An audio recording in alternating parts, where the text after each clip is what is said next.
kyabasajja bakoze batya sajja bansazeeko naye nabadde ndyawo ndi mu nnyumba Allah nansirikira Jibuliru ne sura bweti nenateka okusoma aya mu Qur'an mu swati ki Yasin naye nagenza okufuluma wabweru abasajja kakotya so bwatulaba essaawa zino kisoboka okumanya bw'obanga waliwo abadde bakulidde meeting nga essula eyo wagisomye essula okubawugula ebawugula nebajja ku mulamwa nebagamba eno udabula tujja kugendayo wabadde wa Smith bagenda wa Emma si buli mulekwa abafiddwako maama wo bakitaawe waliwo omuntu nga mulekwa mu butamanya obuzibu tulina mu nsi mu ggwanga lyonna ensi yonna bw'oba nga tomanyi kintu that's why abantu bafuna ebizibu.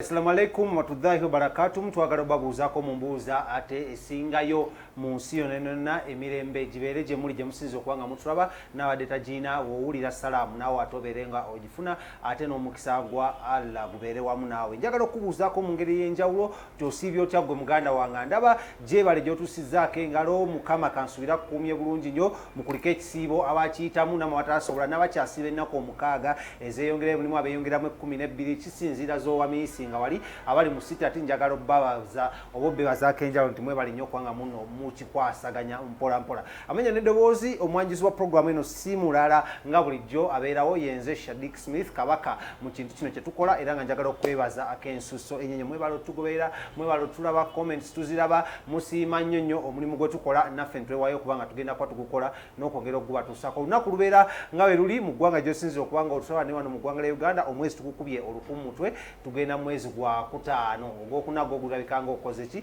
ng'oguyiseemu sibeera nzeka nzija ne Sheikh Udaba abeera agezaako nnyo okutukubirako ttooki mu ngeri omusiraamu gy'asobola okweyisaamu n'okutusomesako ku bintu by'omukwano n'ebintu by'eddiini omanya ntwali nnyo mbeera eyo nga babasomesa ebintu bingi tebikwatagana tebikolagana naye twasalawo wano ku mukutu gwaffe ku TV yaffe n'enganzi twayitere omuntu alina ebitabo ate ng'amanya embeera mw'oyitamu ate ng'agenda kusomesa ate akyusa obulamu bwo mu ngeri ng'atukusinzira ku kitabo ekitukuvu. So Seka Udaba assalamu alaikum nkwaniriza olunaku olwaleero nga bulijjo. Wa alaikum salaam wa rahmatullahi wa barakatuhu. Osiibye otya eyo? Alhamdulillah embeera simbi ebbanga ly'omala nga otegedde life engeri gy'etambulamu.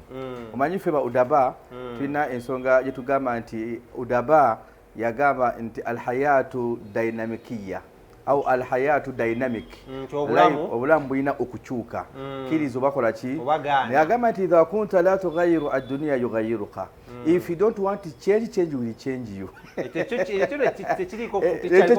embeera inokola ki nagamba nti alhayatu mutaqarriba life eri inokola ki erina okukyuka insha Allah gwe kenyini gwesibye mu mbeera naye nga life inokola ki so twasomesa ku bintu ebitakyuka n'ebintu ebikola ki ebikyuka naye nga life yaffe yo erina okukola ki kyava nti yagamba nti waman asha minkum mumwe benda bampangazizza nga mukyali mu nsi nga mukyalaba nga Allah tanaba kubatta yagamba nti fasiyara ikhtilafan kathira ogenda kulaba enkyukakyuka z'abantu mu nsi muno b'obadde nabo abantu ng'owangala nabo mikwano gyo ng'obadde okuze nabo nga life yakyuka dda ate nga kisoboka nga tekisoboka nga tukirabyeko ne mbuno obulamu obutono bwe twakabeerako ku duniya bulabyeko life erina okukyuka Katonda bwamala okubeera nga yatutonda mu nsi muno yatuteekamu n'alaba nti abaddu bange bano ajja kubeera nga mbakolera ebintu manyi buli kimu kyonna kitamba bibiri na bibiri obwavu butambula n'obugagga ofuna bulungi katoyinza okuba nga essaawa zino embeera ebadde ekunyigiriza nnyo olaba nga embeera ekoze eki ekunyize naye kati ebbanga lyonoomala nga owuliriza ng'ofolowinga programu zaffe wano insha Allah life erina okukola ki kyova yagamba nti man sarrahu zaman saatahu azman bolabanga embeera ekuyitiridde ng'embeera nnungi nga golabanga embeera ya alhamdulillah yagamba nti any time life ejja kukyuka olina okuba omwegendereza awo nno tugenda okusimbulira emboozi yaffe olunaku olwaleero era nga tugenda kuba twogera ku bintu 7 omanyi mulimu ennamba zino Mukama we yajja azikolamu yakola olunaku olusooka n'akola olwokubiri n'akola olwokusatu n'akola olwokuna olwokutaano olwomukaaga n'olwomusanvu wabula ennamba tezikoma okwo zeeyongerayo n'ennamba ezo omusanvu ezisooka zirina enkizo zaazo n'ebintu binnya byezikola ki byezitegeeza olunaku olwo tugenda kuba tusobola twebuuza essuula 7 mu kitabo ekitukuvu ezisindiikiriza omulabe wo bwe tunaamala tugenda kutunya essuula 7 ezisembeza omukisa oba ezireeta omukisa mu bulamu. Njaga tutandike n'ekigambo 7 oba ennyukuta 7 tugisomeseeko. Olunaku leero engeri gy'oyambadde njasobola kuginnyonnyola abantu. Ennaku olwaleero bwe yabanga sheekha ayambadde akantu kano ku mutwe akamyufu nga bw'okalaba, si buli sheekha nti amala gakola ki gakambala. Era ndowooza kati abandaba essaawa zino bw'olaba nkambadde yeebuuza nti sheekh Daba ate ng'ennyambala ekoze eki ennyambala ekyuse. Omanyi omuntu asomye ebitabo nga bamutikkira kwegamba ye era omulabirawo n'omuntu gwe batatikkira naye omukola ki oba omulabira. So kasobola olaba akakoofiira kano omanya nti akakoofiira kano omusajja nayinza okuba w'Emisiri. Omanya nti omusajja ono bamutikkira ayina ebitabo irimu zonna zikola ki irimu zonna azirina. So osooka obeebaza mwenna abafollowinga tusaba Allah subhanahu wa ta'ala era life ebirenga esobola okukyuka. Essula 7 zino omuntu oba ozitunuulidde mu Qur'ani tuli mu kitabo kya Allah subhanahu wa ta'ala mwe tutambulira. Tulinamu essula eyitibwa surati alam tara kaifa fa'ala rabbuka bi ashabil fil alam yaj'al qaydahum fi tadril wa arsala alayhim taylan ababira tarmihim bihijati min sijjin faj'alahum ka'asfin ma'kul. Paka wekola ki wegwayo. Essula eyo omuntu nga akuliko leero tuzivudde wamu tuzivudde wansi kati ngenda nkuwamu era essula zino 7 kati mbamanyi kati eno ngimaliriza bwe nga nkuwa bwiki nkuwa bw'essuula nga tugenda insha Allah. So ensi eno ngaera bw'ogiraba ensi eyina mashakil, ensi eyina ekiyitibwa ebizibu ate nga almashakil ebizibu juzi min alhaya ebizibu paati ya bulamu etojja kubeera nga osobola okubeera nga ebizibu okugamba obidduka birina okukola ki birina okubaawo. N'agamba nti inna alkhawfu la yunji min alqadari, okutya kwotya tekusobola kujjawo ekyo Allah kye yakugerera. Kitegeeza okutya okulimba twayinza okubeerawo n'atya bannange era nze ngenda ntya kino Allah kye yakugerera kijja kola ki kijja kutuukako. bw'abanga waliwo omuntu nga mu butuufu abadde ayagala okutuusako obulabe nga Katonda yabuteekateeka bujja kola ki bujja kutu naye nga obuzibu buva ku muntu munno bulina okukola ki naye ate woobwanguyira bw'obwanguyira n'ogamba ayi Allah mbadde nsaba ekizibu kino wallahi kireme kola ki kireme kuntuukako era tekikutuukako. Lwaki? Kuba Nabi Muhammad sallama yagamba nti la yuraddu alqadari, teri ayinza kuzzaayo ekyo Katonda kye yateekerateekera omuntu kikutuukako. Nagamba ila dua, okujjako okusaba. Seera nti okusaba kuno kuzitowa. Oyinza okulabanga ekyokusaaga yagamba nti addua asrahul mu'minun, yagamba nti okusaba kwegamba ye mmundu y'omuntu omunafu. Buli munafu yenna nga tolina maanyi teweesobola tolina kabode oteekeddwa okubeera nga osaba. Kati essula zino oyinza okuba nga omuntu abadde azisoma nga essaawa zino atulaba era ng'oluusi omu abamu bali bazuuliddeko naye nga tamanyi ensonga zino nti essula zino zizitowa. Omanyi Qur'ani eyo Qur'an kitabo kya Allah subhanahu wa ta'ala naye kirimu ebigambo bingi nnyo, kirimu ilimu ezitowo. Oluusi n'omuntu ayinza okuba nga sheekha ali awo naye nga essula abadde azisoma naye nga tamanyi nti essula zino singa omuntu aba azisomye zisindikiriza omulabe. Omanyi ilimu tekoma al ilimu al bahar, ilimu eringa nnyanja gwe togamba nti bannanze nasoma nenkola ki nagamba yisheka Udaba essula 7 zisindikiriza omulabe nga ndabanga essula eza bulijjo. Oyinza okuba nga ilimu tuwagisoma. Omanyi al ilimu yankasibu ila kismaini, ilimu erimu emiteeko mingi obuwaayiro. So kyeva kugamba yagamba nti Nabi Muhammad yagamba laisa alyatima man mata wariduhu ina alyatima yatima alilmu waladabu, si buli mulekwa abafiiddwako maama we oba abafiiddwako kitaawe, waliwo omuntu nga mulekwa mu ilimu mu butamanya.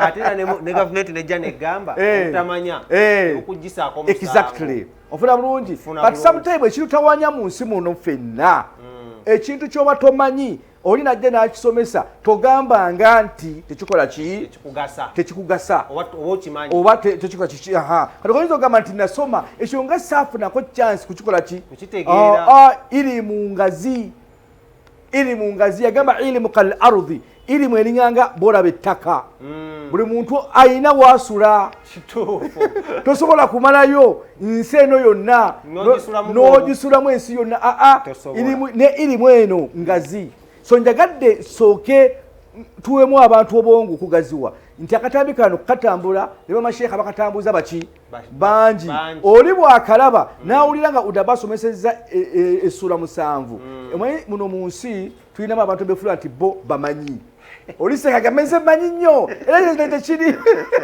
they are there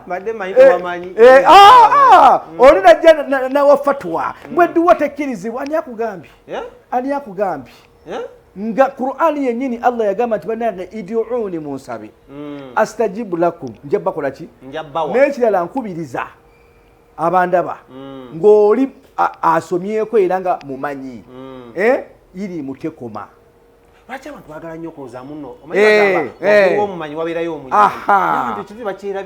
kyova olaba lumu nabbi Musa yayogerako ne Allah ku mawutani Sinaayi Musa nga yalowooza yasinga okumanya Musa n'agamba Allah ayi Allah waliyo ekitonde kyonna ekinsinga okumanya Allah yagamba Musa nti Musa waliyo akusinga okukola ki kubanga ye yali amanyi nti akola ki amanyi Allah Musa agamba ayi Allah ndagirira nsisinkana omuntu oyo asinga okukola ki Allah yagamba Musa immediately ti Musa njagala okwate ekyennyanja ekyo okikalirire bw'omala okikalirira okiteeke mu kikapu ekyennyanja ekyo gwe kinaafuna obulamu ojja okusanga omuddu akusinga okumanya kwali kwamaanyi nnyo lwaki twagala tusookeko awo katono nti tulina abantu katungano Udaba wensomesa fatuwa nosanga seeka asomesa kino nosanga oli asomesa kino n'amalamu abantu amaanyi n'abazizza ddala ku ttaka naye nga abantu batambudde mu masabo bakooye abantu batambudde okweraguza bakoze batya naye ng'ate ebitabo byetusomako olwaleero edduwa zenjagala okuwa essula zenjagala okuwa omuntu ze zirina omutaasa okumuzzaamu amaanyi okumubbulula waali omuntu wallahi abeere ng'omuntu akola atya nonagamba nange tebikkirizibwa biki tugende edduwa erina amaanyi era wali obadde kusomesako Musa yakwata ekyennyanja n'akikalirira n'akiteeka mu kikapu bw'akiteeka mu kikapu n'atambula nga kifudde nga kikalu wekkalu yalina omuvubuka gwe yali atambula naye omuvubuka yali akutte ekikapu ne batambula ne bagenda batuuka mu kifo awali olwazi Musa awummulamu n'omuvubuka kati enkuba butonatonnya okuba obumanyimanyi ng'omusana kola ki musana gwaka bufuuyirira kakati enkuba emala okutonnya nabbi Musa batuuseeko awo n'omuvubuka nabbi Musa afuna otulo nga omanyi nti otulo tosobola kukola ki kakati obukubakuba obwo bwatonnyako mu kikapu onfuna bulungi nabbi Musa ate yakoze atya yeebase kati ono omuvubuka era kutte ekikapu paka ekyennyanja bwe kyafuna obulamu kubukuba buli butonnyatonya omuvubuka yali awulira yali ye alaba buli kimu kyonna mpaka ekyennyanja bwe kyava mu kikapu ne kifuna obulamu ne kigenda mu nnyanja ate nga Allah yagamba Musa ekyennyanja ekikalu ekyo we kinaaviiramu wojja okusanga omuntu akusinga okumanya waliwo abantu mu kifo ekyo mu biseera baali bawangalira mu nnyanja awo ku lubalama lw'ennyanja kati kyetwagaddemu nti omuntu tolowooza nti bw'oba osomyeko sheekhe ate buli seeka amanye kiki kye yakugukamu kituufu awo njagaddewo ofuna bulungi buli seeka bw'oba ng'ojja ku butambi buno bwe tusomesa oba ng'ofuna chansi naawe ng'osomesaako mu ggwanga manya nasoma ki beera mutakhasis bimaana al mutakhasis ye muntu nga wakuguka mu ki webale si buli nam tobeera musawo w'amannyo n'ojjanjaba bigere yes toba musawo w'amaaso n'ojjanjaba ngalo toba musawo w'amatu n'ojjanjaba bwongo toba musawo wa kifuba n'ojjanjaba ebola ofuna bulungi awo nange wanyiriza so kakati buli seeka abandaba essaawa zino nze Udaba baako ky'omanya nti nakuguka mu kintu bwe kiti ate osibiraawo tumanyi nti obukugu bwo ate bw'obanga ekintu okiwulidde ng'owulidde Udaba alina kyasomesezza nga mu bwongo obwo kikuzitooweredde neebuuzaako muzzeko wabbali Udaba kiki asula 7 eno saagitegedde ginnyonnyole exactly tosobola kumalayo irimu tosobola kumalayo ilimu naye nosanga omuntu akatambi ne kafulumya ensi yonna n'avumirira kino. So I would like to advise especially sheikhs nga olina chance ng'ofulumya obutambi abantu ne bakulabako si buli kyonna nti oteekeddwa kiwako fatuwa. Oyinza okuba ebitabo byonna tobimalangayo. Ye Nabbi Musa we yali yeebuza nti yasinga okukola ki era awo wennyini ekyennyanja bwe kyaviiramu ne kifuna obulamu. Omuvubuka ono teyagamba Musa nti ekyennyanja kikoze eki essaawa etuuka Nabbi Musa n'azuukuka awo yali yeebasemu katono ne basituka n'atambula n'agenda ku lugendo lwabwe. Kati Musa atuuka eyo mu lugendo enjala etuuka emukola ki emuluma. Agamba omuvubuka wange muvubuka leeta ekyennyanja kukole ki. Omuvubuka agamba Musa nedde mukama wange wali we twabadde we twawumulidde ekyennyanja kyafunyewo obulamu nekikola ki naye akati Musa nagamba nti kyafunye obulamu nti ye kyembadde njagala tuddeyo wali awo wennyini we baasanga amusinga okumanya ayitibwa Khidiri. Era Allah mu bannabbi 25 teyamwogerako naye nga Khidiri abandaba yali nabbi nga Allah yamuwa okukola ki. So kakati gweoyinza okuba oli awo gwogamba nti nze mmanyi nnyo irimu tekola ki teggwayo. Era essaawa awo wennyini nabbi wa Allah ayitibwa Musa we yasinkana Khidiri kyembadde njagalamu okatinga gundi yaffe mpolampola okuwumbawumba waggulu w'omumanyi waliyo omumanyi. So tulekeraawo okuwa fatuwa nti kino seeka kyasomesezza tekiriyo. So kano kagende eri bamasheekhe abafuna time okusomesa baki wallahi tukayisiza tutandike kusuula omusanvu. Ekigambo kino musanvu okuhani kikyo kimanyike ebitono Allah. Era bw'onoba otunuulidde muzimu essuula era ze tusoma ngenda kubeera nga njikunnyonnyola swata al-Fatiha. Era bw'onoba okutandika okubala aya zaayo era ojagenda okuzibala nga zizigwa mu musanvu era. So kakati twagala tusomesa olwaleero essula omusanvu ezisindikiriza omuki. Abantu muli mu nsi wallahi muli n'abantu ababatawaanya ate nga batwetoolodde ngate abantu babeetoolodde batulimu weebati. Okitegeera omuntu akulemesezza ekibuga, omuntu akulemesezza w'owangaalira omulimu, omuntu akulemesezza omuwaabidde ku poliisi biganye, mugenze mu kkooti biganye, owaddeyo ssente biganye. Kati katudde mu Qur'ani Katonda yatutonda yennyini era atumanyi.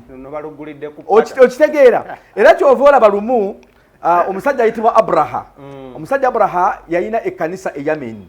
Kati nga Abraha alaba abantu bagenda okwetoola Kaaba ya Allah, eyo Kaaba gyo abantu gyebagendako e Makka. Abraha n'agamba Kaaba balina ogimenyawo.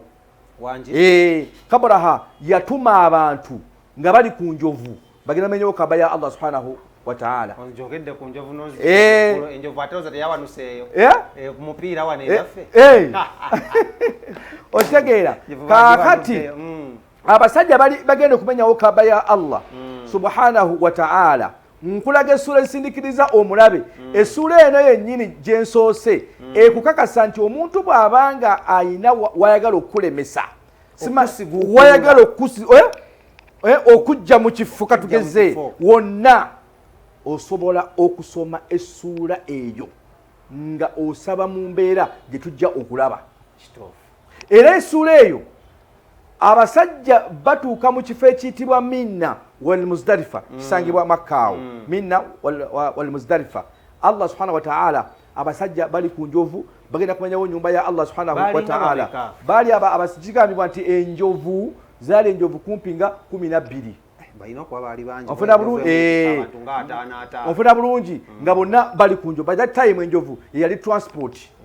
Batuuka mu kifo ekiyitibwa Minna wal Muzdalifa Allah nayagala abalage nti ennyumba gye mugendako nyumba yange okufuna bulungi. Ennyumba gye mugenda okwepankirako Kaaba nyumba yange teri ayina kubeera nga agizanyirako. Kati essula eyo yakka nga Allah anyumiza Nabi Muhammad Prophet Muhammad wataali ofuna bulungi amunyumiza after amunyumiza. Era kyovulaba nti Qur'ani eyo bwoba ogitunuulidde waliwo ekiyitibwa sababu nuzul. Sababu nuzul kiba kitegeeza nti buli ssuula eri mu Qur'ani yakkanga okusinziira ku Nabi Muhammadi ekintu ekyamutuukangako n'embeera gye yaweerangako. Yes, ofuna bulungi. Kati naffe kisoboka kitegeeza ssuula z'olina okusoma zisinziira ku mbeera gy'olinamu oba ebintu ebikwetoolodde. Kati essaawa etuuka abasajja batuuka Mina wal Muzdalifa, Allah subhanahu wa ta'ala yanyumiza Nabi Muhammadi, era essuula eyo bagiyita Surati Fil. Filu kitegeeza enjovu. Ofuna bulungi, kitegeeza ki?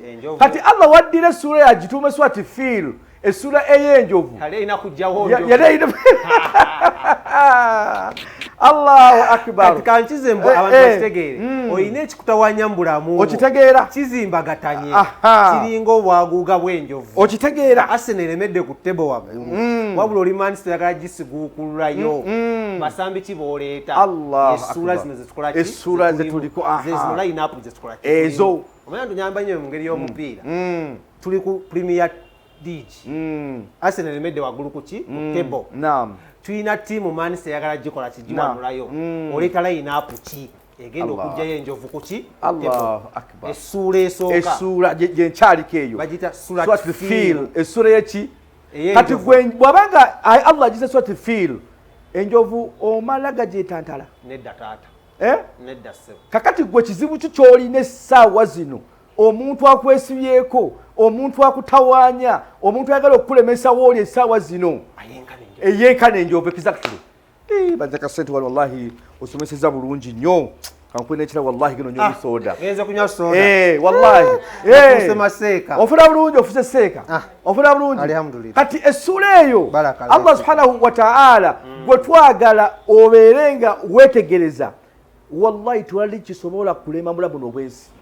Kasote kadduwa. Kasote otegereza bye tusomesa n'edduwa.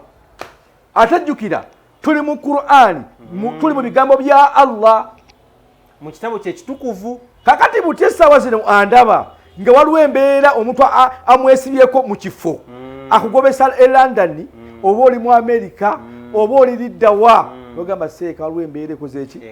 Eganye. Nga tumugyeyo Surati Fil yesooka. Yesuula. Subhana Malik Kudusi. Allah subhanahu wa ta'ala anyumiza Nabi Muhammadi. Namugamba nti Nabi Muhammadi kankunyumize ti alam tara kaifa fa'ala rabbuka bi ashabil fil.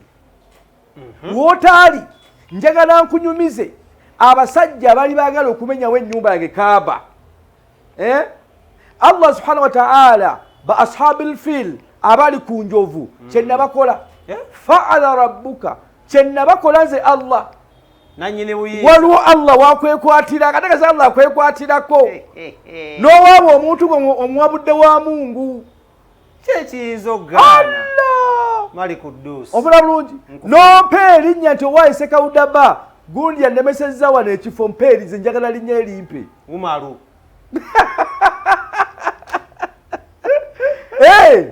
Ofuna bulungi Umaru aneezizemu alinga omusipi. Abantu bali mu nsi ez'enjawulo, abantu bali mu mirimu egy'enjawulo, abantu bawangalira abantu ab'enjawulo, mawofisi ag'enjawulo, naye nga waliwo akulwanyisa. Akwezinzemu mu kibuga. Gwe tolwana toyogera bi, don't talk more. Gwe bakanamba kasimu kaffe Sheikh. Soko kabawe. Gwe bakanamba kapakeki. Wakijja kwa bita nga bakayina 0702. 97. 180. Yes. 47. 0702. 97 kyenda mu musanvu 18 18 47 ana mu musanvu akuwa erinnya gwe mpa linnya lya muntu tumukwase Allah. Omantu abasinga tebamanyi katumanyi ga Katonda. Tujja kusomera Surati Fil eyo emu yokka bw'eti ogitegeera ojja kakasa muno n'enjovu evaawo ebadde kati nzivunula abantu bategeera amakulu gendiko agali mu ssuula eyo. Allah akunyumiza ebigambo ebizitowa essuula eyakka mu kiseera omusajja Abraha eyali kamanda kubanga ye kamanda yasindika buki busindisi Allah mugende wacha mutoke kintu kidogo kimujo namo bijeo batuka mu kifo kitwa Muzdalifa Muzdalifa Allah enjovu azimalamu amaanyi wanji enjovu zikka zivunnama ku ttaka fa rabbuka bi ashabil fil Allah subhanahu wa ta'ala akunyumiza alam tara kaifa fa rabbuka bi ashabil fil alam yaj'al qaydahum fi tadril alam yaj'al qaydahum Allah yali amanye enkwe zaabwe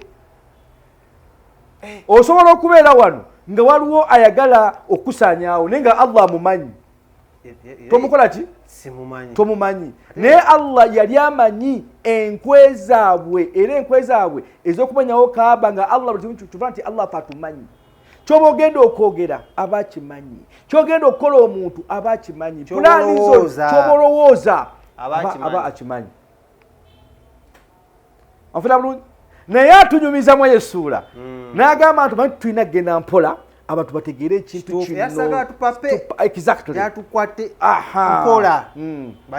alam yaj'al qaydahum fi tadril azimalamu amaanyi Allah subhanahu wa ta'ala yamanya enkwe z'abantu abali bagenda okumenyawo Kaaba ya Allah abasajja abali ku njovu Sheikh abantu tulina enkwe Allahu akbar nobeera ne munno museka naye mulya naye musula naye nenga alina kyakupangira bulungi nnyo olaba Yuda engeri gye bali ennyo omukwano ne Yesu engeri gye batambulangamu bonna ng'agamba alikukabya omusaayi ndi mukabya musaayi yagamba alikabya amazina ndi mukabya musaayi nga yalowooza gwali naye ye munne n'amugamba w'oligwa wendigwa kumba ambulyamu oluki olukwe kyova nti yagamba nti shadul biladi al biladi la sadiqa fiha ekitundu omuntu wawangaalira oba ekibuga omuntu waali nga toyinamu mukwano gwo nga takwagala sengukawo sengukawo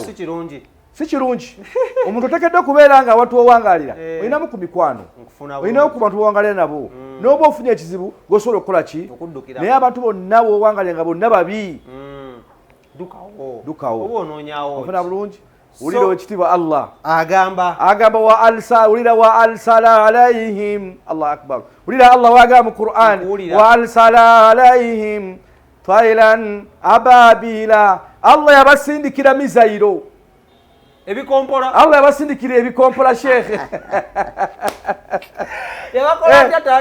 ulira Allah wagamba wa alsala alayhim abali bagenda okumanyawo Kaaba yange nze Allah wa alsala alayhim nabasindikira twailan obunyonyi bumizairo buchopa bumiso 16 Allah naye nga kigambibwa obunyonyi bwe yali asindise ge gali amaje wa arsala alayhim taylan ababila mu Luwarabu waliwo eggulu bayita ababila erisookaawo kakitegeeza nti obunyonyi bwabeerawo waggulawo mu bbanga enyonyi ozuulira era abazungu essula eyo bagitegeera nnyo bagitegeera nnyo abazungu nezibeerawo mu bbanga nga ziri bwe ziti Kulira America ekoze etya erumbye Russia ekoze etya esindise Ukraine ekoze etya esindise kati abasajja babo abasajja no basoma Qur'ani buli kye bagenda okukola Qur'ani egamba etya kati olaba Allah esura yakanya myaka na myaka tunaba kulowooza nti ffenna bali mu nsi wabba tunaabeerawo nekka kati Allah akunya nti wa alsala alayhim nasindika twaila n'obunyonyi ababira gwadde okimanyi nti omuntu ayina kyasobola okukozesa nga akozesa enjiibwa kyogerako nnyo wakwaliwo nezagaana okubuuka juzi bazisirika ti mu bbanga nezigaana okubuuka netugamba katubirekawo enjiibwa ezo za tabbu waliwo ebinyonyi byemmanyi nejajjange byeyaŋŋambangako kuliko enjiibwa kuliko bino binyonyi ebiraba ekiro babiyita oba ebinyira nabi Swaimaani nabi Swaimaani Allah yali amuwadde obufuzi ng'alina afuga empewo binyonyi majini kakati era nabbi Sulaiman yalina ekinyonyi ekitibwa effulungu bayita huduhudu yalinga alikozesa era nabbi Sulaiman yawandikanga ebbaluwa effulungu etambuze gundi ebbaluwa tujasomesako ekyafaayo ekyo insha Allah. So omuntu ayinza okulaba ekinyonyi nga kizza awaka ng'olowoozanga ekinyonyi kumbe bakisinse kikiina ensonga kizze okubega ofuna bulungi oluusi kikwetedde ebibi byotamanyi nga bakitumye. Yes, so tulina okwegendereza ensi eno yeetagisa kusoma na kugitegeera. Kyenagamba nti laisa alyatima man mata waliduhu inna alyatima yatima alilmu wal adabu. Si buli mulekwa abafiddwako maama oba kitaawe waliwo omuntu nga mulekwa mu butamanya. Obuzibu tulina mu nsi mu ggwanga lyonna ensi yonna bw'oba nga tomanyi kintu that's why abantu bafuna ebizibu. Kati sikyonte essaawa zino ategedde nti waliwo essuula omusanvu ezisindikiriza omulabe omuntu asobola okuddamu okubeera nga abonaabona ki okitegeera. Wa arsala alaihim taylan Allah yasindika obunyonyi ababilan naye nga buli kanyonyi ulira tarmihim buli kanyonyi kayina mizayiro obuyinja wa mizayiro naye nga buli kanyonyi kasitudde ekiyitibwa akayinja ebwali bungi nnyo naye nga buli kayinja ogenda okukoonako ku muntu bwe kati abali ku njovu bonna nga basanawo bugundi busaanyi bonna khalas bafiiraawo. Tarmihim bihijati min sijjin naye nga kigambibwa buli akayinja ako kasita kaagwanga ku muntu nga tewali ayinza kusigalawo ng'osaanawo. Tarmihim bihijati min sijjin Allah inanyukiriya subhana mali kudus. Kyekugambye nti abasajja basoma Qur'an era ebintu ebyo mwe babijja. Era Allah agamba nti faja'alahum abantu abo abali ku njovu abali baagala okumenyawo kaba ya Allah faja'alahum ka'asfin ma'qul bonna balinganga bolaba omuddo ng'entema z'okulya nebiwandula Allah faja'alahum ka'asfin ma'qul. Ekitegeezi tulina okukola mu mbeera ya bulijjo lyadde akulya n'abuulira ddala n'aviirawo ddala. Sheekhe tumusomera surat eyo essuula obuzibu bwe tulina tetumanyi.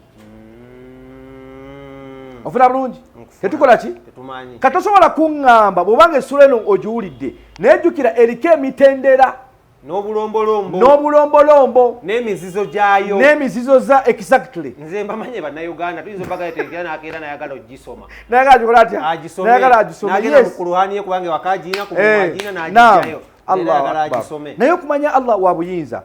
Enjovu enjovu tezali ku missioni zo Allah yazita bali bazikozesa bukozesa.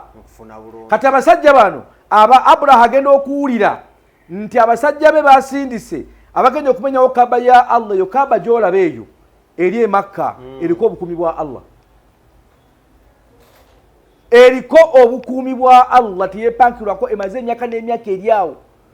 Bw'abanga essuula eno gyendiko esindikiriza omulabe abasajja yabasaanyaawo abali baagala okumenyawo kaba ya Allah subhanahu wa ta'ala. Kyova nti ebibuga bibiri ebyo Makka ne Madiina tomala gabyepankirako tosobola okitegeera so kakati so omusajja Abraha agenda okuwulira abasajja be basindise ogenda okumenyawo kaba ya Allah Allah abakoze atya abasaanyizaawo. Tuyigamu nki kyenjagala tugende olwaleero tuwangalira mu nsi afuna akatambi kano n'okasasira n'okatunira n'okalaba ayise engalo mu maaso.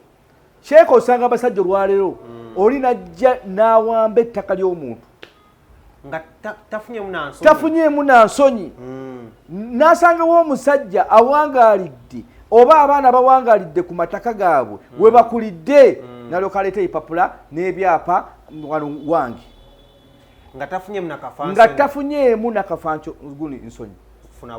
Seeka abantu obalaba bagenda mu makooti bakutte mu fayiro omuntu akaddiidde awo nga weewuba bwagenda bwagenda twatugende buli kanaku essuula weeziri.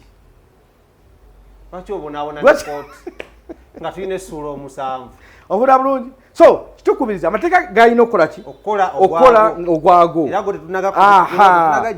yes galina okubaawo waliwo ebisobola gagenderako waliwo ebisobola twebeereremu Ngedde na akagambo. Katya she. Tweberere mushe. Ofuna bulungi. Kyova olaba nti omuntu asobola okubeera ku ttaka ne muliwoza namwe abawoza ne mufa n'abalala ne bajja ne bawoza n'abazuuku ngerega ettaka likyaliwo. Kituufu. Bulungi nnyo okitegeera ofuna bulungi. So Allah alijjamu baraka, Allah alijjamu ekiyitibwa omukisa. Nebisigalawo busigazi. Eno bamulyako ssente ate ligenda nebisiruwaza. Ogenda otunira akawunti yo nga kuliko miliyoni katugeze nga oba 5. Ate ettaka n'ogenda oli najja alikubalirira ettaka lya miliyoni oba nga 10 n'omusobyo. Kati ogenda otolako ku akawunti mpola. Nagamba alitayo obukadde nga 2 inshallah enkyo musango ugenda kola ki ugenda kubuka obolya akomawo ate the following day yetaye obukadde obanga yetaye obukadde nga obusatu bwe butyo ogenda otolako ki teri kikutuka nga zigenda zikendera mpola ayino obera mugumu ngo mayinzi jja kudda kwagamba yo tunamala jja ditunda zijja komawo n'oguma okitegeera. So mbakubiriza abatulaba akatambi kano inshallah sura weziri totawana na dunia. Allah dunia jimala dda abantu beyatonda mu nsi atumanyi ate ngayita mu kitabo ky'ekitukuvu ngayita mu kitabo ekitukuvu. So esura eyitibwa Surat Fil, esura ey'enjovu abasajja esindikiriza abalabe. Era kyova olaba Abraha eyali kamanda agenda okulaba abasajja basindise amawulire gamutuukako ti abasajja bo Allah subhanahu wa ta'ala yakoze atya yabazikiriza. Awulira atyo omusajja ye ate Allah yatandika kumubonereza ye nga y'omuntu ye yatandika buli kiyungo Allah yagenda mulwazaako kiyungo mpola mpola ng'akagalo bwe kati ne kalwala nagenda kokubiri nga wekalwala nawulira mpaka wenna weyagwawo.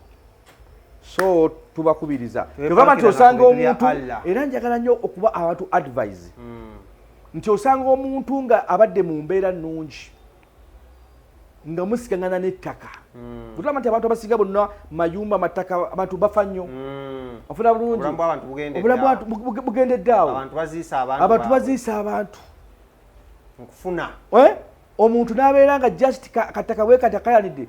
So nkugamba tokayana toyogera bingi essula esindikiriza omulabe weziri gwe insha Allah olina kufolowinga byetusomesa jamu otegeere omanyewa wookwata omanyi nnyo okujjanjaba n'obulwadde ng'omanyi woobukwata ate zino essula zonna zonna tezikola buli wamu.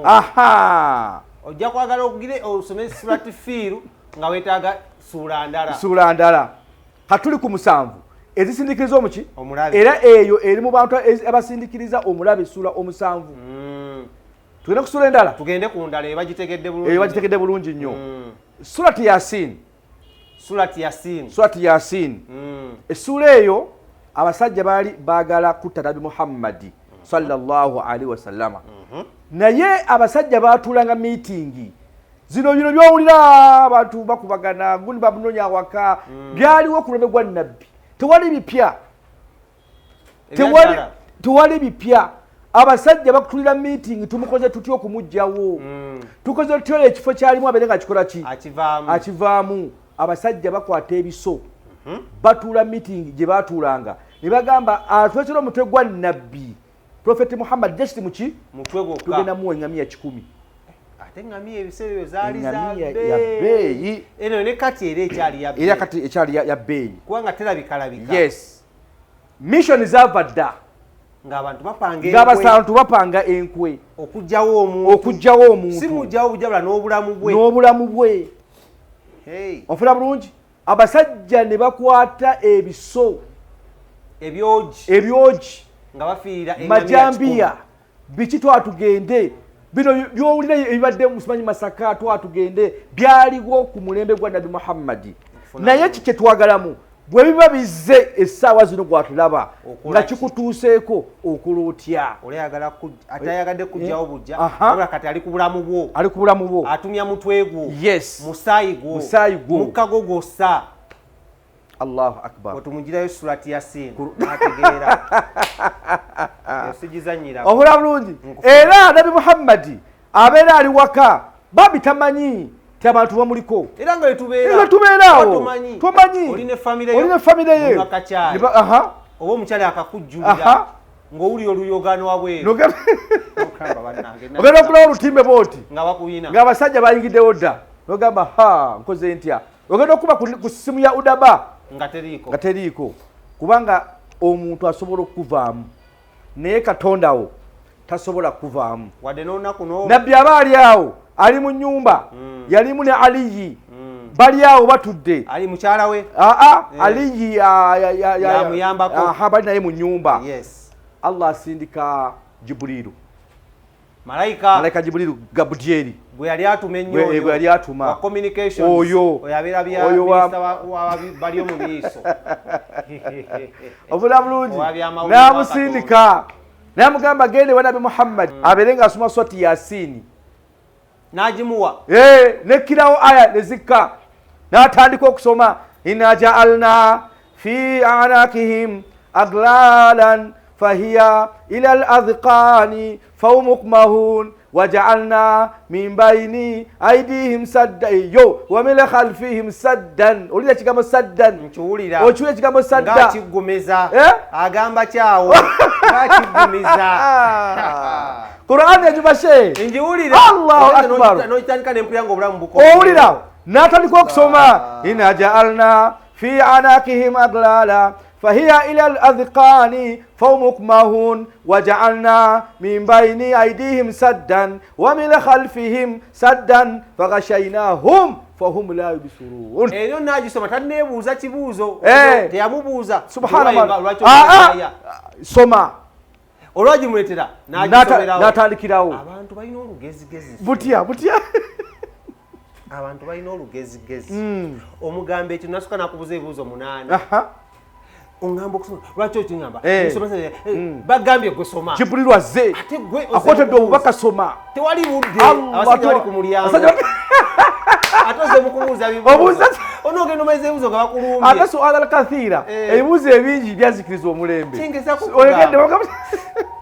obula bulungi so tubakubiriza insha Allah tuli ku ssuulo ezisindikiriza twetaaga kuzisoma kutegeera Allahu akbar addamu agisoma asoma tandika okusoma inna ja'alna fi a'naqihim aglalan fahiya ila al-adhqani fahum muqmahun وجعلنا من بين أيديهم سدا ومن خلفهم سدا فغشيناهم فهم لا يبصرون kuba mwakafananye kyali wabweru ku balabe abali bazze omusalako omutwe Allahu akbar yogedde ensonga y'amaanyi nnyo toyinza kusoma bigambo biwoomiwe ebito omulabe onaasigala wabweru alizitowa bigambo bya Mukama Katonda oyo enensi bw'omala okutegeera Katonda wallahi ekwanguyira nze nsaasira nnyo abantu nagenda neeraguza nagenda simamuwa obuti simanyi ngenze eno for what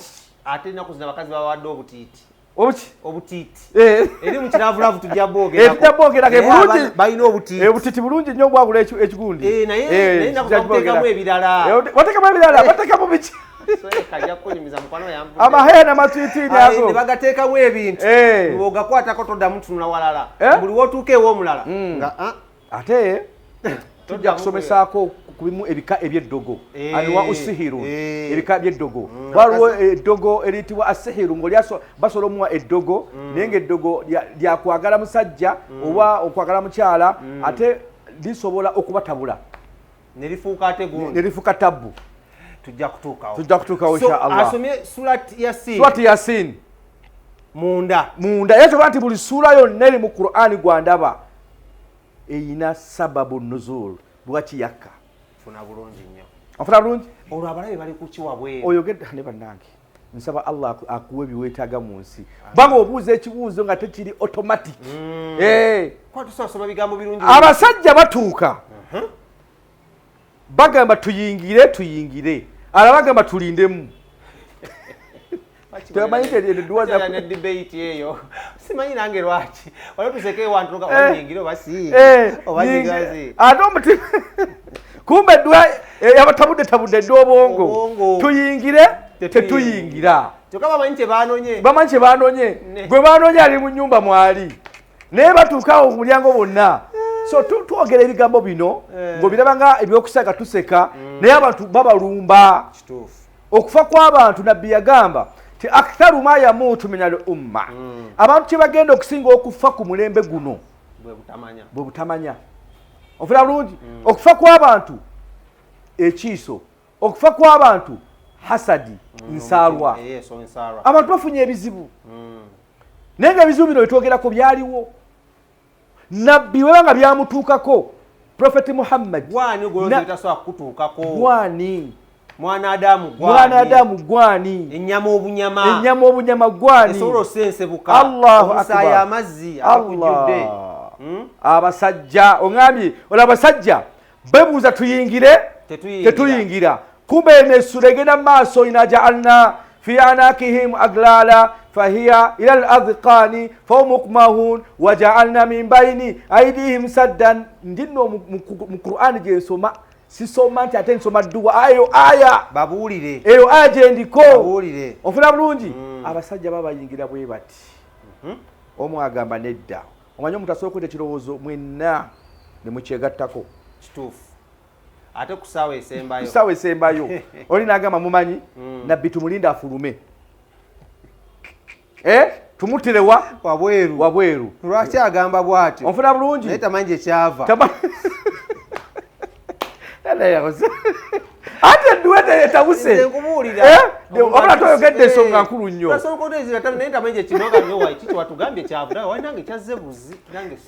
bonna ne bagamba tumulinde ne batuula wansi ku ttaka ne bebaka otulo.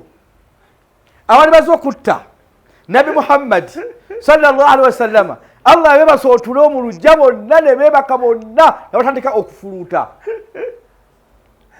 Essula etandise okula olwa Allah kyova olaba kyalibadde kirungi olwalira abantu abandaba omuntu bwe lwayingira mu makaage ng'agenda kwebaka opakinze emmotoka okoze otya simanyi kikomera ebina byabwereere simanyi osibyewo okoze otya byabwereere simanyi na security ward byabwereere byonna kusaba wallahi kusaba.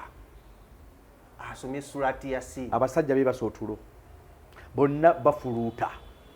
Nabbi Muhammad okumanya edduwa erina amaanyi nabbi yakwata Aliyi oli omuyambi gwe yali naye muki mu nnyumba n'amukwata n'amubikka mu buliri. Nabbi n'afuluma yekka. Sheikh edduwa omuntu ng'ategeera Allahu zerumu nali nvuga emmotoka omusolo guweddeko nensanga ekiddawo kwa Afirikana nga kuliko negundi break gundi awo naye nga basajja bava kwaliwo ekiggo tolina ojja kukola ki naye nga beetegereza bwetegereza ngamba leero wallahi insurance yakoze etya nentandika inaja'alna fi anaqihim aglalan fahiya ila al-adkhani fahum muqmahun waja'alna min bayni aydihim saddan wa min khalfihim saddan faghashay omusajja tyatuna nakugundi kundabirwamu haji ogamba otya nti gyendi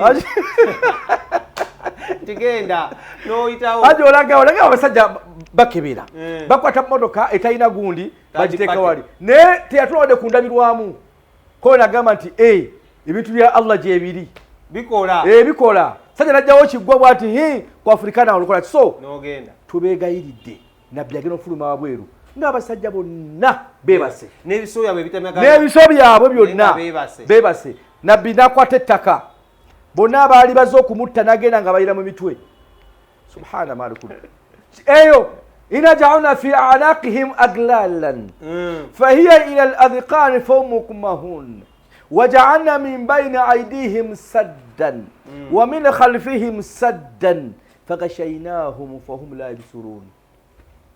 Tereka mulabe waggulu emwebasa otulo n'omusanga nga weyazze okutimba eddagala eddogo n'omusangawo nga waali nalyo mbirabyeko Nabi Muhammad sallallahu alayhi wa sallama bamulogako nabbi ne bamuloga nabbi nga gwe baloga ofuna bulungi bamala omuloga ekyo kitegeeza bw'abanga oli Nabi Muhammad byamutuukako what about you? Who are you? What are you? Gwani gwe bataloga gwani nabbi n'akogga n'abeera ng'omuntu alwadde kwa shako ema subhana malikul mbuuza bubuuza Jibrilu najja Gabudyeri tugende mu maaso nanyini bubaka najja n'agamba nga ate ndaba ogenda sibitegeera subhana malikudus nagirimukko ne bambuuza ng'ogenda just imagine omusajja akwenkana nganze Allah akbar bakubuuza ng'ogenda towaye simanyi Allah akbar Gabudyeri yaleeta kikuwolu Gabudyeri ajja amunnyonnyola amugamba ati nno akuloga yakozesezza ekisanyirizo kyokozesa kyosanyiriza enviirizo nabbi gwe baloze okuyita mu kisanyirizo awo tujja kujjawo mwegendereze nnyo ebintu bye mukozesa n'abantu bannange ddamu obategeeze mwegendereze nnyo ebintu bye mukozesa n'abantu nnyo laba muntu kugwa ddalu nga tomanyi ekisanyirizo kyosanyiriza enviirizo kyoleka buli wamu kyasanyiriza twebereremu olaba nabbi era amala omuloga era essula tujja kusoma olw'essula ezakka erimu eyo embeera nga zimulaga eddogowa we liri olunaba tuzze tujja kusomesa ku sihiru emiteeko eddogo emiteeko gyako insha allah tweko nnyo katono nnyo olwokuba nga tukyaliko wali katono insha allah tumaye eddogo olijjanjaba otya otegeera otya obubonero obulaga nti bakuloga oli masul walogebwa oli asobola okuloga ng'otuse ku mukyalawo n'ogaana okusituka nakyogeddeko dda abaana b'obutiiti abo omwana akutega akati omwana ogenda okutuuka wali weesuuze mukyalawo wabadde wooti kadhibu yasituse bweti otuuka ewaka booti ng'ekka omusirikale n'agamba yitawo ogamba bakuba gwempi osaaga bakuba gwempi kubeho omukazi nakwata ku kadhibu ate wayagikutteko eddakiika emwesse ayinza n'okulwala akukyayira nawo kumbe eddogo ate ozijukiza waliwo kyebayita sihiru waliwo bayita sihiru almuhu muhu ngwala bukitegeeza omuntu asobola okuloga obwongo kubanga sekisi ava kuki ku bwongo nabukuloga we pa otuuka ali olowooza ku ssente kyolowooza ku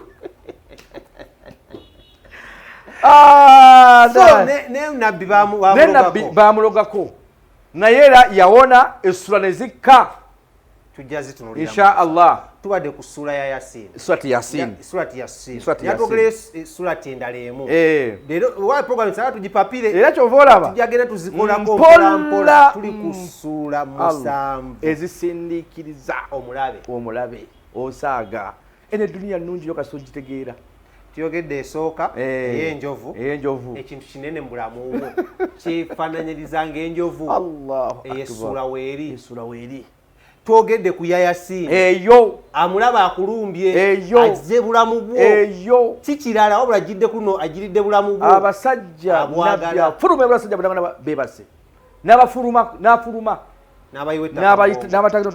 n'abayitako nabbi n'agenda wa mukwano gwe ayitibwa Abubakar Siddiq kyova mu nsi muno omuntu ateekeddwa okuba nga alina mukwano gwe ow'omunda nga mukwano gwe fiqa ng'ajja kuuma ebyama byo nga wakukiddo naye tukyabirina batono tukyalina emikwano seeka batono ne goyite owuwo akulyamu akuyite ebbali omanyi yagamba nti asdiqau thalatha omuntu alina emikwano gya miteeko egi esatu waliwo asidiq waliwo mukwano gwo nga mukwano gwo mu butuufu ye nga fiqa ng'akwagalira ddala ebisembayo ne oba ng'olina ebizibu ajja kubeerawo wabeerawo ate mukwano gwo nga mukwano gwo naye nga bw'ofuna ekizibu ate asanyuka kituufu abo be bangi so kakati emikwano tukyalina mikwano nabbi agenda Abubakari amunnyonnyola kyabasajja bakoze batya sajja bansazeeko naye nabadde ndi awo ndi mu nnyumba Allah nansirikira Jibuliru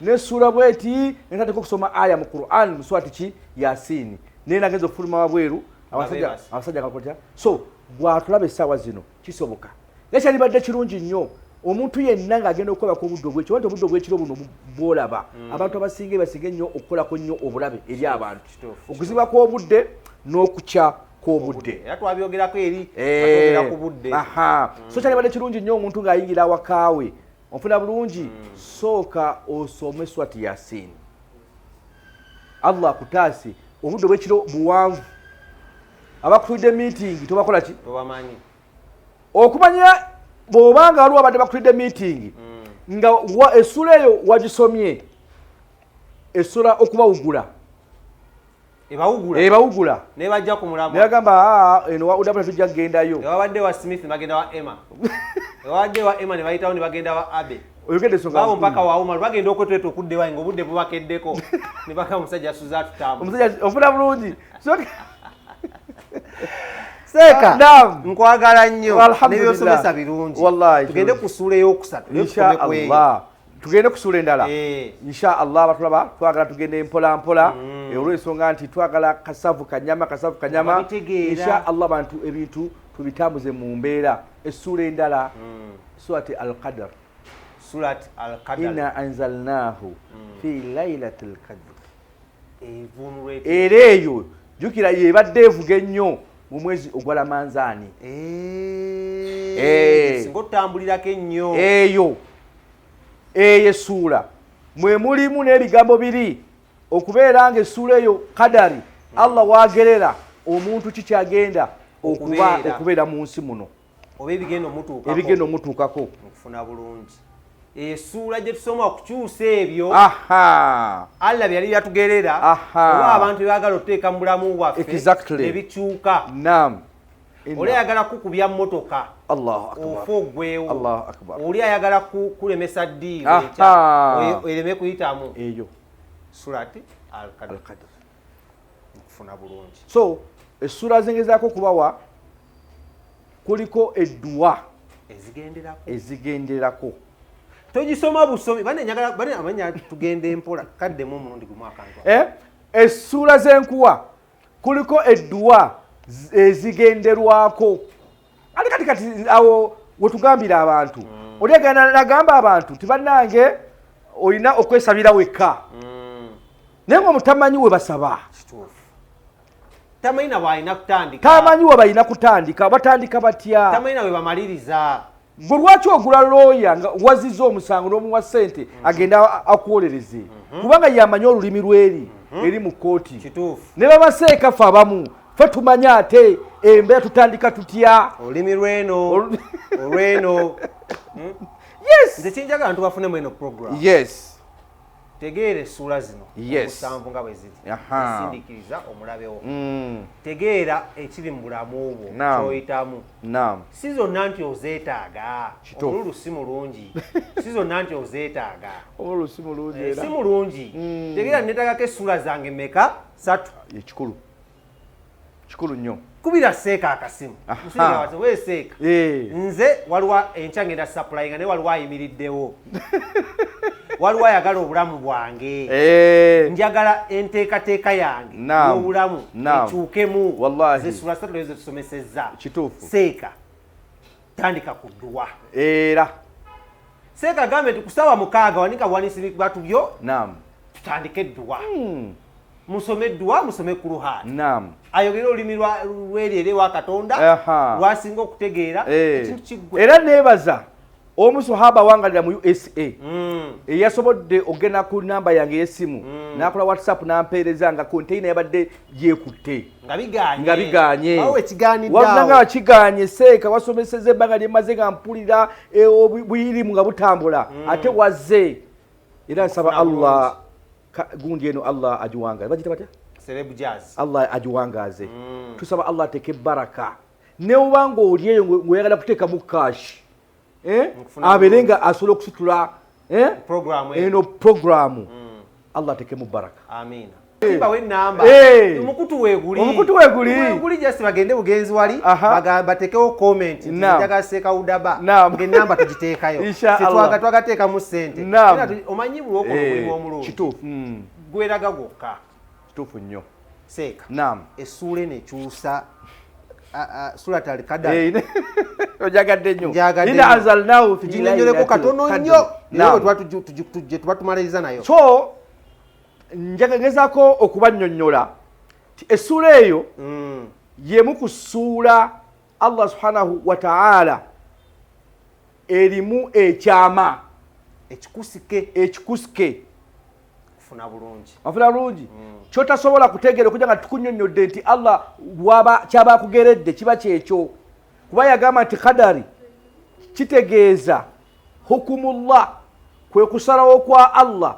ala ashiyai kwabasazeewo eri ebitonde bye ebiri mu nsi byonna nga nange mwendi wabula era ddamu n'agamba okuyita mu duha essaala kadali y'omuntu esobola okukyuka yessuula eno gye tuliko lan yanfaahum teri asobola kukyusa hidhiru min alqadari ekyo Allah kye yahugerera okujjako era okusaba ekyusa n'agamba nti kadari eyo essuula eyo era mulimu okunnyonnyola ekigambo kadari nga kitegeeza ma sayakun Allah kyaba agambye nti kigenda kutuukako kikutuukako madiyatan oba kiri past hadhil oba kiri president sawa bweziti au mustakbar oba kya mu future kufuna bulungi kikutuukako kyobola faasiramu tugamba okubadde kugera kwa Allah era ne tukusanyukira ne tusiima naye ate tusobola okukyusaamuko omugamba ya Allah embeera ng'ennyize ennyo mu baana ba maama wange ya Allah kwata ku nze nakwatako kadaliyo n'ekyuka tukyasomesa n'ebintu bingi nnyo kuba tukonako obukonyi katono weebale ofuna bulungi weebale nnyo era essuula eyo bamalayika ba Allah byeyayogerako titanazzalu lmalayika Allah bamalayika nabo abasindika kyobola nti edduwa weba esomebwa ng'omuntu alina edduwa gye tuba tusoma bamalayika ba Allah babeerawo bakka era banjala mbajjukize muno twabagamba ku lunaku lwokuna nga twogera ku nnaku zolina okusabiramu ennyo olunaku lwokuna lulungi nnyo kubanga bamalayika lwe bakka batwala tuwakwata nnyo wasoma nnyo sheekh ontegedde nnyo ne batwala okusaba kwabo bamwana adaabo wallahi so n'olw'ensonga eyo abantu beeyunire nnyo okusaba olwokuna lulungi nnyo omuntu okubeera nga asabiramu nnyo Allah ate n'olunaku lwoddusiiba n'olwokuna wadde Ramadani yakoze eki yawedde nakyo kikulu nnyo dukulaki olw'ensonga nti bamalayika bapiking eki essaala so ekigambo okusaba essuula eyo nkulu nnyo okubeera nga ezisindikiriza omuntu omulabe leka kuddaawo abantu emisango giri ku mapoliisi emisango giri liddawa abantu balemedde makomera twatugende naye nga essula zino zendiko zetugezaako okusoma insha Allah lwaki life ye esobola okubeera nga esobola okukyuka kubanga bigambo bya Allah subhanahu wa ta'ala ye yennyini yatutonda atumanyi gw'olaba Katonda ayogera ku muntu mu ssuula eyitibwa Nansi ngayogera ku muntu emirundi 6 n'agamba nti kati bala ekigambo Nansi kul a'udhu birabbi Nansi maliki Nansi ilahi Nansi min sharri waswasil khanna Nansi alladhi yuwaswisu fi sudurinna min aljinnati wa Nansi muntu agamba gwe kitegeeza oli omu ku bitonde bya Allah by'omutonzi byasinga okwagala ennyo n'okukkiririzaamu era byasuubira nti asobola okukyusa exactly gw'omuntu gw'olaba agambye essula swati fiil enjovu ezaali zigenda okumenyako kaaba abasajja abaali baziriko agize swati fiil yandise surati Nansi naye yagamba kakiteke ku njovu so katutegeeza nti omuntu yenna okumusobolwako omuntu okumusobola dduwa okufuna bulungi olunaku olwaleero tutunuulidde essuula 3 ezisooka ku ssuula 7 ezisindiikiriza omulabe Programu yaffe eddako tugenda tutunulira essuula 4 ezisigaddeyo z'olina okusoma okusindiikiriza omulabe insha Allah nga tukyagenda mu maaso tugenda tutunulira era still essuula 7 ezirongeza oba ezireeta emikisa mu bintu by'okola ne mu bulamu bwo mu bizinesi mu famire nga tulaba muno nezinesi tutunya mu bintu ebiki ebyenjawulo wabula bwala ndiyagadde mu ngeri yonna okubaako okutegeera ebintu kuba tetufuna budde bumala kyo kituufu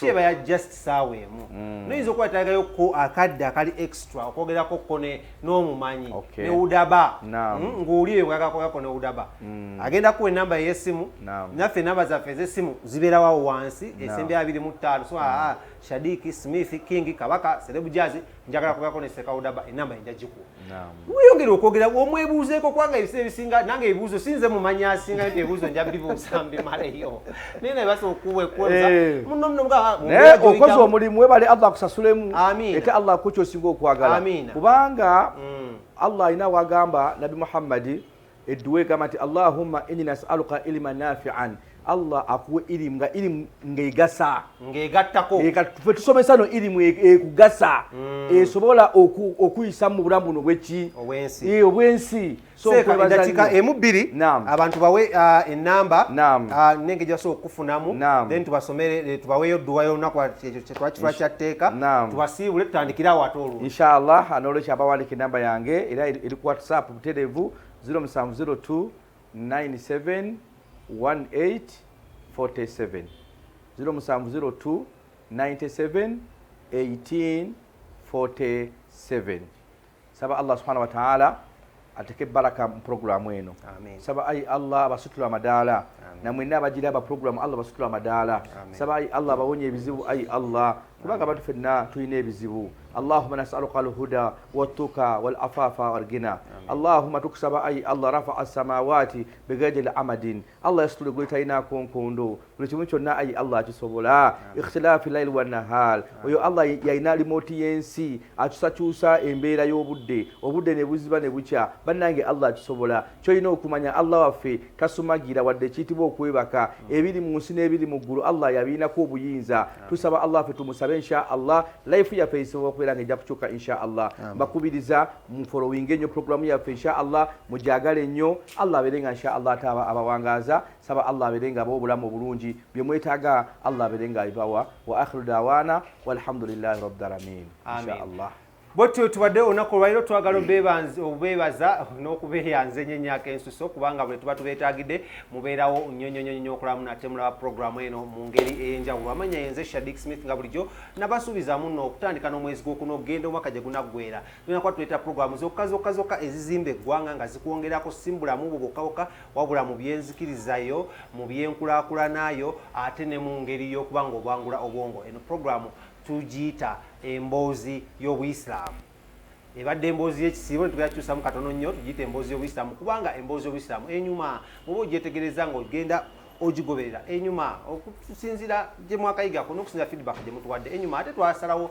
tweteseeko Udaba amanyi omusajja omusomi si bano b'osanga ku street nga bayogerayogera bigambo nga tebikwatagana omusajja asooka okunywa ku lwani naawe n'otegeera ate wootategedde n'obuuza nkola ne Umaru abeerawo kubanga akwata ebifaananyi ebirungi nga bino ate ne mwana mulenzi amanyiddwa nga Bilbao bano nno bava ali mu King Montage Studios nankulabye basinkane nabo balungi nnyo mu kukwata ebifaananyi ebirungi okukola ku mikolo okuba vidiyo n'ebifaananyi ebifaanaganako ng'ebyo era bakubireko ku 0702404225 ate sewo kawokawuka ne bannaffe aba Jesse Tours and Travel Agency nabo bateekamu ssente mu ngeri ey'enjawulo okulaba muno bakutambuza ogenda mu nsi yonenena baŋŋambye beetaaga abawala 10 ogenda okukola mu kibuga kya Dubai so mubeekwate aba Jesse Tours and Travel basangibwawo era mu kibuga Kampala ku 0777 24770500777023405 bajja kuba bakutuusako ate emirimu gyabwe nabo mu ngeri eyeesirika obulungi ennyo atukume atakumira mpeera